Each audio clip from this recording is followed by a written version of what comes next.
Hi friends, ಎಲ್ರಿಗೂ ನಮಸ್ಕಾರ. ಎಲ್ರಿಗೂ ಯುಗಾದಿ ಹಬ್ಬದ ಹಾರ್ದಿಕ ಶುಭಾಶಯಗಳು. ಫ್ರೆಂಡ್ಸ್, ಈ ಹೊಸ ವರ್ಷದಂದು ಒಂದು ಹೊಸ ವಿಷಯನ ನಾನು ನಿಮಗೆಲ್ಲ ಹೇಳೋದಕ್ಕೆ ಇಷ್ಟಪಡ್ತಾ ಇದ್ದೀನಿ. ಇದು ನಮ್ಮ ಸ್ಟೂಡೆಂಟ್ ಒಬ್ರು ನನಗೆ ಕೇಳಿರೋಂಥ ಕ್ವಶನ್ನು. ಸೊ ಇದೇ ಕ್ವಶನ್ನು ತುಂಬ ಜನದ ಮೈಂಡಲ್ಲಿರುತ್ತೆ. ಹಾಗಾಗಿ ನಾನು ಈ ವಿಡಿಯೋ ಮುಖಾಂತರ ಅದಕ್ಕೆ ಆನ್ಸರ್ ಮಾಡೋದಕ್ಕೆ ಇಷ್ಟಪಡ್ತಾ ಇದ್ದೀನಿ. ಅವ್ರು ಕೇಳಿರೋಂಥ ಕ್ವಶನ್ ಏನಪ್ಪಾ ಅಂತಂದರೆ, ಸರ್, ನಿಫ್ಟಿ 50ನಲ್ಲಿರೋ ಎಲ್ಲ ಕಂಪ್ನೀಸು ಫಂಡಮೆಂಟಲಿ ಸ್ಟ್ರಾಂಗ್ ಕಂಪ್ನೀಸಾ? ನಾನು ಕಣ್ಣು ಮುಚ್ಕೊಂಡು ನಿಫ್ಟಿ 50ನಲ್ಲಿ ಇದೆ ಈ ಕಂಪನಿ ಅಂತ ಇನ್ವೆಸ್ಟ್ಮೆಂಟ್ನ ಮಾಡ್ಬೋದಾ? ಎಷ್ಟು ಲಕ್ಷ ಬೇಕಾದ್ರೂ ಅಥವಾ ಎಷ್ಟು ಸಾವಿರ ಬೇಕಾದರೂ ಅಂತ. ಸೊ ಅದಕ್ಕೆ ನನ್ನ ಆನ್ಸರ್ ಏನಪ್ಪಾ ಅಂತಂದ್ರೆ, ನಿಫ್ಟಿ 50ನಲ್ಲಿ ಇದೆ ಅಂತಂದ್ಬಿಟ್ಟು ನೀವು ಯಾವುದೇ ಕಂಪ್ನಿನ ಕಣ್ಣು ಮುಚ್ಕೊಂಡು ಇನ್ವೆಸ್ಟ್ಮೆಂಟ್ನ ಮಾಡೋದಕ್ಕೆ ಹೋಗಬೇಡಿ. ಯಾಕೆ ಅಂತಂದ್ರೆ, ನಿಫ್ಟಿ 50ನಲ್ಲಿ ಇರೋ ಕಂಪ್ನೀಸು ಇವತ್ತಿದ್ರೆ ಇನ್ನು 6 ತಿಂಗಳಾದ್ಮೇಲೆ ಅದೇ ಕಂಪ್ನೀಸು ನಿಫ್ಟಿ 50ನಲ್ಲಿ ಇರುತ್ತೆ ಅಂತ ಹೇಳೋದಕ್ಕೆ ಬರೋದಿಲ್ಲ. 2007-8 ಅಲ್ಲಿ ಇದ್ದಿದ್ದಂಥ ನಿಫ್ಟಿ 50 ಕಂಪ್ನೀಸೇ ಬೇರೆ, ಇವಾಗಿರೋ 2024ನಲ್ಲಿ ಇರೋ ಕಂಪ್ನೀಸೇ ಬೇರೆ. ಅಂದ್ರೆ ನಿಫ್ಟಿ 50ನಲ್ಲಿ ಯಾವುದೇ ಒಂದು ಕಂಪನಿ ಅಂಡರ್ ಪರ್ಫಾರ್ಮೆನ್ಸು ಅಥವಾ ಮಾರ್ಕೆಟ್ ಕ್ಯಾಪಿಟಲೈಸೇಷನ್ ಡೌನ್ ಆಯಿತು ಅಂತಂದರೆ ಅದನ್ನ ರಿಮೂವ್ ಮಾಡ್ತಾರೆ. ಅದನ್ನ ರಿಮೂವ್ ಮಾಡಿ ಬೇರೆ ಕಂಪ್ನಿನ ಆ್ಯಡ್ ಮಾಡ್ತಾರೆ. ಸೊ ಹಾಗಾಗಿ ನೀವು ನಿಫ್ಟಿ 50ನಲ್ಲಿ ಈ ಕಂಪ್ನಿ ಇದೆ, ನಾನು ಏನೂ ಸ್ಟಡಿ ಮಾಡಲ್ಲ, ಸುಮ್ಮನೆ ನಿಫ್ಟಿ 50ನಲ್ಲಿ ಇದೆಯಲ್ಲ ಹಾಗಾಗಿ ನಾನು ಇನ್ವೆಸ್ಟ್ಮೆಂಟ್ನ ಮಾಡಿಬಿಡ್ತೀನಿ ಅಂತೇನಾದರೂ ನೀವು ಅಂದ್ಕೊಂಡಿದ್ರೆ ಅದು ಖಂಡಿತವಾಗ್ಲೂ ತಪ್ಪು. ಬನ್ನಿ, ನನ್ನ ಸ್ಕ್ರೀನ್ ರೆಕಾರ್ಡಿಂಗಲ್ಲಿ ಇನ್ನೂ ಡೀಟೇಲ್ ಆಗಿ ನಾನು ನಿಮಗೆ ತೋರಿಸ್ತೀನಿ.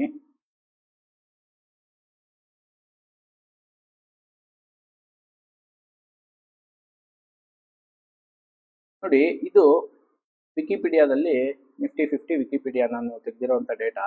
ಇವಾಗಿರೋವಂಥ Nifty 50 companies Adani enterprises, Adani ports, Apollo hospitals, Asian paints, Bajaj auto, axis bank, ಈ ಥರ ನಿಫ್ಟಿ 50 ಕಂಪ್ನೀಸು ಇವಾಗಿದೆ.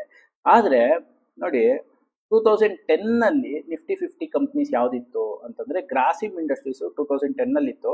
ಡಿಮರ್ಜರ್ ಅಂತ ಅದನ್ನು ತೆಗೆದು ಕೊಟಕ್ ಮಹೀಂದ್ರಾ ಬ್ಯಾಂಕ್ನ ಆ್ಯಡ್ ಮಾಡಿದ್ರು. ಅದೇ ಟೈಮಲ್ಲಿ ಐಡಿಯಾ ಸೆಲ್ಯುಲಾರು ಇತ್ತು ನಿಫ್ಟಿ 50ನಲ್ಲಿ. ಅಕ್ಟೋಬರ್ 1ನೇ ತಾರೀಕು 2010ನಲ್ಲಿ ಐಡಿಯಾ ಸೆಲ್ಯುಲಾರ್ನ ತೆಗೆದ್ಬಿಟ್ಟು ಡಾಕ್ಟರ್ ರೆಡ್ಡೀಸ್ನ ಆ್ಯಡ್ ಮಾಡಿದ್ರು. ಆಗೇನಾದರೂ ನಾನು ಐಡಿಯಾ ಸೆಲ್ಯುಲಾರ್ 2010ನಲ್ಲಿ ಒಳ್ಳೆ ಕಂಪನಿ, ಸೊ ಹಾಗಾಗಿ ನಾನು ಇದಕ್ಕೆ ಇನ್ವೆಸ್ಟ್ ಮಾಡಿಬಿಡ್ತೀನಿ ಬ್ಲೈಂಡ್ ಆಗಿ ಅಂತ ಏನಾದರೂ ನೀವು ಇನ್ವೆಸ್ಟ್ಮೆಂಟ್ನ ಮಾಡಿದಿದ್ರೆ, ಅವಾಗಿದ್ದಿದ್ದ ವ್ಯಾಲ್ಯೂಯೇಷನ್ ನೋಡಿ ಈಗ ಎಷ್ಟು ಕಡಿಮೆ ಆಗಿದೆ ನೋಡಿ. ಸೊ ಹಾಗಾಗಿ ನಿಫ್ಟಿ 50ನಲ್ಲಿ ಇದೆ ಅಂದ ತಕ್ಷಣ ನೀವು ಕಂಪ್ನಿಗೆ ಇನ್ವೆಸ್ಟ್ಮೆಂಟ್ನ ಮಾಡೋದಕ್ಕೆ ಹೋಗಬಾರ್ದು.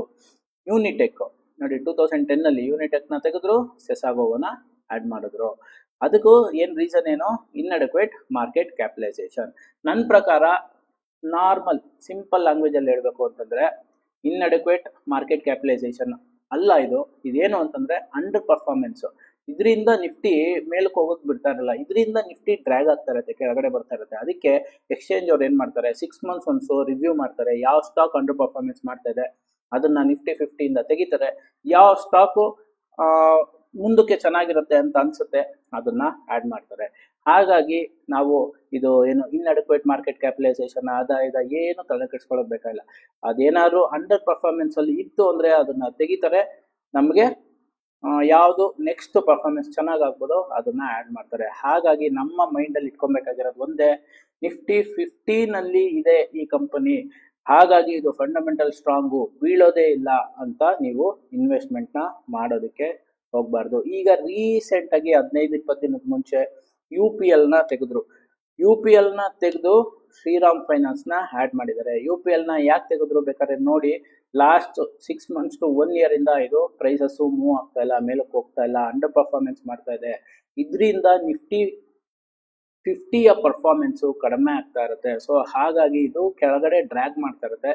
ಹಾಗಾಗಿ UPLನ ತೆಗೆದ್ರು, ಈಗ ಶ್ರೀರಾಮ್ ಫೈನಾನ್ಸ್ನ ಆ್ಯಡ್ ಮಾಡಿದ್ದಾರೆ. ಇದೇ ಕೆಲಸ 2010ನಿಂದನೂ ಎಲ್ಲ ಕಂಪ್ನೀಸು ಯಾವ್ಯಾವ ನಿಫ್ಟಿ 50ನಲ್ಲಿತ್ತೋ, ಯಾವ್ದಾವುದು ಅಂಡರ್ ಪರ್ಫಾರ್ಮೆನ್ಸಲ್ಲಿತ್ತೋ ಅದನ್ನು ತೆಗಿತಾರೆ, ಯಾವುದು ಚೆನ್ನಾಗಿ ಪರ್ಫಾರ್ಮ್ ಮಾಡುತ್ತೋ ಅದನ್ನು ಆ್ಯಡ್ ಮಾಡ್ತಾರೆ.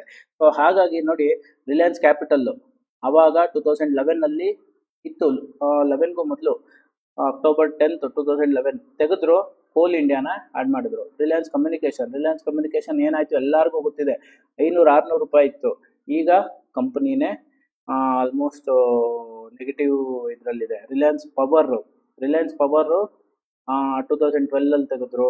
ಅದೇ ಥರ ಸೇಲ್ನ ತೆಗೆದ್ರು, ಲುಪಿನ್ನ ಆ್ಯಡ್ ಮಾಡಿದ್ರು, ಸ್ಟೆರ್ಲೈಟ್ ಇಂಡಸ್ಟ್ರೀಸ್ನ ತೆಗೆದ್ರು, ಆಮೇಲೆ ಅಲ್ಟ್ರಾಟೆಕ್ ಸಿಮೆಂಟ್ನ ಆ್ಯಡ್ ಮಾಡಿದ್ರು, ಸಿಮೆನ್ಸ್ನ ತೆಗೆದ್ರು, ಇಂಡಸ್ ಇಂಡ್ ಬ್ಯಾಂಕ್ನ ಆ್ಯಡ್ ಮಾಡಿದ್ರು.